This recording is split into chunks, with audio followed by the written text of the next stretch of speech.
Welcome to the History and Heritage Podcast with me, Liam Blake. Join me as we uncover hidden stories and insights that shaped our world.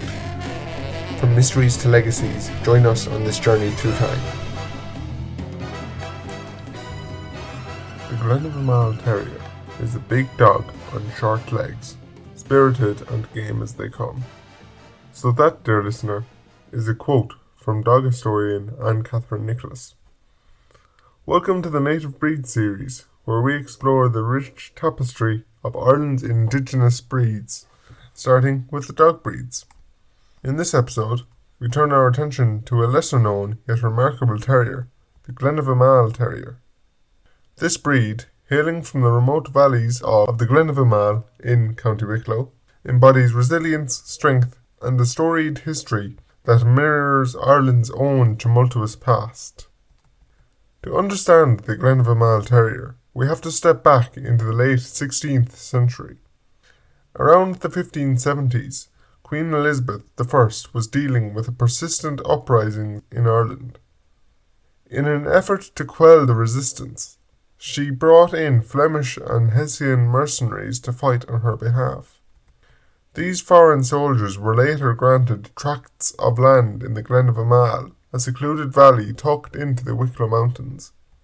Along with their weapons and discipline, these men brought their own dogs, hardy and low-slung hunting and working breeds. The combination of these imported dogs with the local Irish terriers gave rise to something new, a short-legged but powerfully built terrier, perfectly suited to the rigours of farm life in a rugged landscape. Over generations, the breed was refined not through show standards, but through sheer necessity. The dogs had to earn their place. They hunted rats and foxes, sometimes even taking on badgers. Their low stature allowed them to burrow or maneuver through tight spaces, and their tenacity meant they wouldn't back down easily. Local lore even suggests they were used as turnspit dogs, made to run on a wheel that rotated meat over an open hearth. Whether that's wholly accurate or part of the mythology around the breed, it speaks to how deeply ingrained these dogs were in every working life. Not pampered, just practical, reliable and strong. Despite all of this, the Glen remained virtually unknown outside its home valley for centuries. It wasn't until the late 1800s, with the rise of dog shows and pedigree breeding, that interest in standardizing and promoting native breeds really took hold. In 1933, a group of Glen owners came together to draft a breed standard. A year later, in 1934, the Irish Kennel Club formally recognised the Glen of Imaal Terrier, making it the third native Irish terrier to receive official acknowledgement, after the Irish Terrier, which is my favourite breed and we'll get to that later in the series, and the Kerry Blue. But recognition didn't guarantee survival. Like so many native breeds, the Glen's future was jeopardised by the Second World War. Rationing and hardship made breeding dogs a luxury few could afford. By the end of the war, the breed was hanging by a thread. Some estimates suggest there were fewer than a dozen true Glens left in the country. It took the work of a few dedicated individuals to keep the breed alive. Paddy Brennan from Tinahely in County Wicklow and Willie Kane from Tipperary were central to its survival. They sought out the remaining dogs, preserved the bloodlines, and slowly built the breed back up. Their work laid the foundation for the Glen's survival and eventual international presence. The breed's recognition outside of Ireland came gradually. The Kennel Club in England granted full breed status in 1975. It took longer across the Atlantic, but after years of effort by American enthusiasts, the American Kennel Club accepted the Glen into its terrier group in 2004. In Canada, the breed gained recognition in 2017, although it remains provisionally listed as of today. That said, the Glen of Imaal Terrier is still one of the rarest dog breeds in the world. In the United States, numbers remain in the low hundreds. The UK's Kennel Club classifies it as a vulnerable native breed, which means there are fewer than 300 puppy registrations each year. In short, they're not disappearing, but they're not secure either. So what is it that makes a glen so special? You'd be forgiven for underestimating it at first glance. It's a low-set, solidly built dog, hardly taller than a ruler, but much heavier than you'd expect for that size.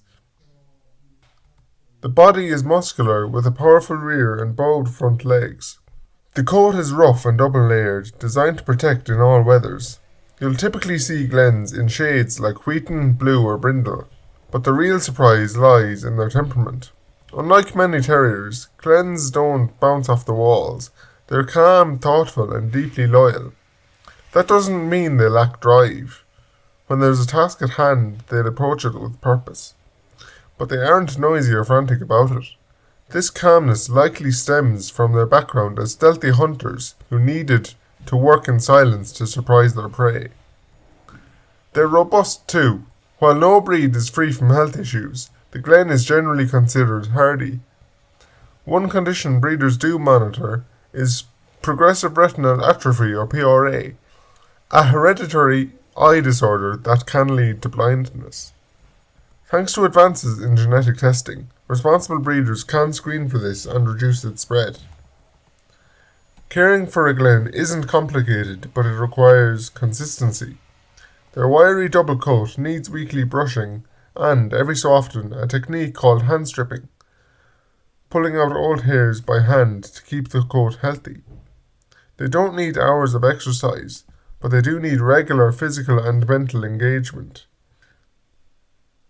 Activities like earth dog trials, which mimic underground hunting, are ideal.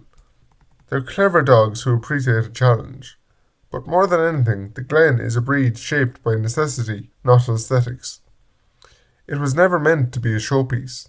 Its compact size, quiet confidence, and remarkable strength were developed for survival and work, not for ribbons or applause. In many ways, it reflects the character of the landscape it came from. Quiet, resilient, and a little rough around the edges, but full of depth. The Glen of Imaal Terrier stands as a living link to Ireland's past, and a reminder that heritage isn't always grand or flashy. Sometimes it's humble and hidden, but no less worth preserving. In supporting native breeds like the Glen, we're not just preserving genetics, we're holding on to stories and histories and ways of life that might otherwise slip away unnoticed. Thanks for listening to this episode of the Native Breed series of the History and Heritage podcast. If you've never seen a glen in the flesh, I hope this episode sparks your interest. And if you're already lucky enough to know one, well, you know just how special they really are.